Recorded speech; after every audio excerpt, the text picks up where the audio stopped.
at present. And the good or the fun, interesting part is that it still operates outside the operating system security model.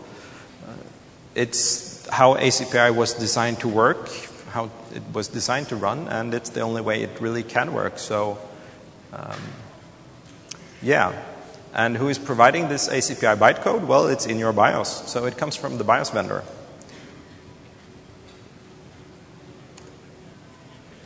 Okay, looking around, what's out there in this field?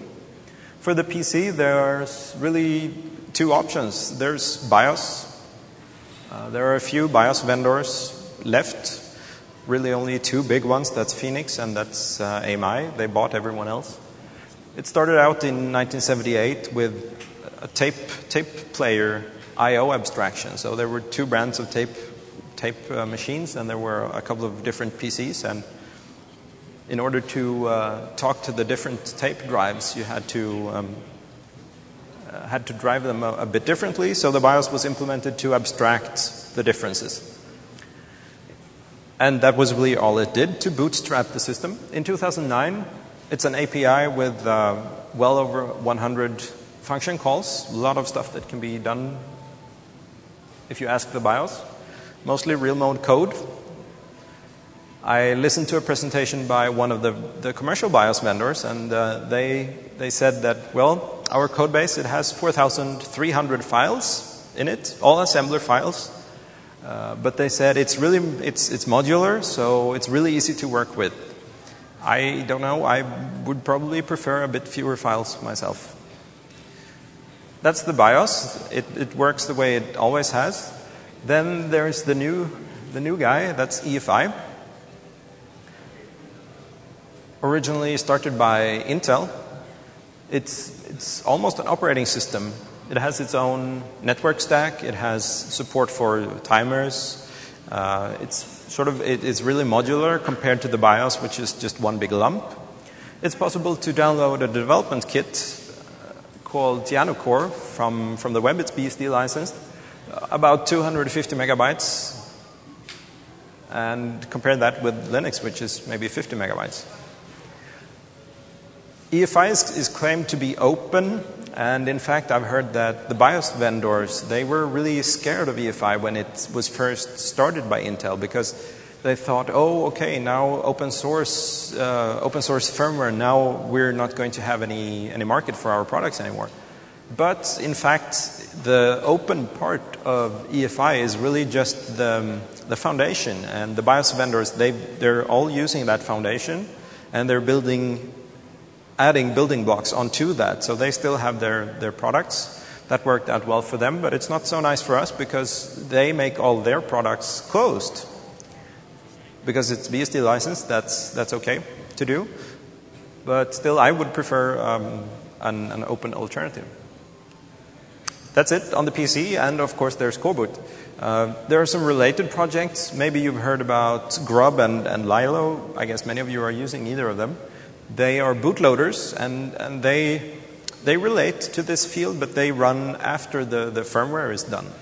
So first we have coreboot or BIOS or EFI, and then we move to a bootloader, which is started by the BIOS or the firmware, and the bootloader is responsible for starting up the operating system.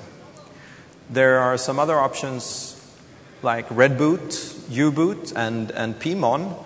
And there's also PMON 2000 for the Lungson processor and some MIPS processors. But they're really not so much for x86 architecture. They're more popular. I know U-boot can be made to run on x86, and maybe someone is using it already. But other than that, they're all for smaller systems. Otherwise, they have the same function. They initialize the hardware, and they get the operating system started. So I said coreboot is a BIOS replacement. And we talked a bit about how the BIOS works, how it's split into the hardware init and the operating system start. And coreboot does things differently. I think much better and at least very differently. Coreboot only does the first part, the hardware initialization, and then coreboot is finished. Coreboot doesn't run anymore. After the hardware initialization, there's a separate program which has to take over and do whatever should come next in this system. And we call that program a payload. Coreboot, the payload with the coreboot, it can do whatever it wants. It can start an operating system. It can be a utility, some kind of application. There's really no limit to what can be done in the payloads. You are the only software running in the system. You have full control. Many times it is a bootloader because you want to maybe start an operating system. Coreboot and the payload, we put those two together in the coreboot build process, and then the result is flashed into the BIOS flash chip on the main board. So out with the BIOS and enter coreboot and payload. What are all these payloads then? Or what payloads are there? There's a whole bunch of them.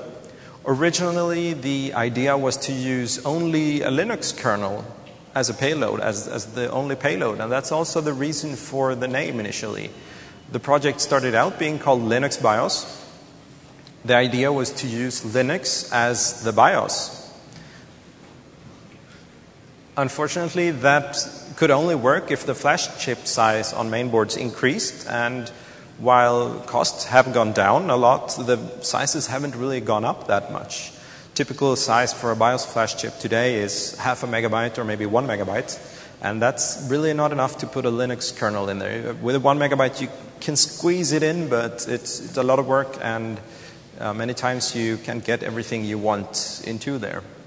So people wanted to use this anyway, and they come up with other payloads.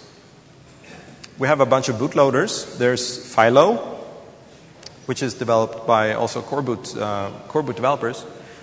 It's a bootloader for starting Linux and multi-boot images off of local storage, so either hard drives or CD-ROMs.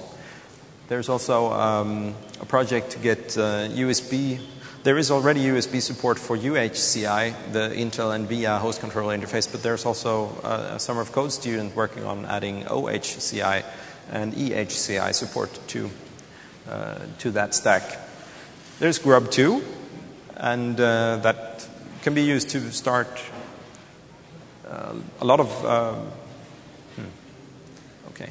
operating systems in many formats and from many media, so also local storage, of course. There's Etherboot and GPXE. Maybe you've already used one of those for starting an operating system from the network. CBIOS is a very nice payload for migration. CBIOS is really a standard BIOS implementation. So if you combine coreboot, which is the hardware initialization, and CBIOS, use CBIOS as the payload, you get an open source BIOS compatible firmware for your PC. And you can start any existing operating systems or any operating systems that the BIOS can start. So it can run BSD and Mac OS and DOS and Windows without problems. There's also an open firmware payload.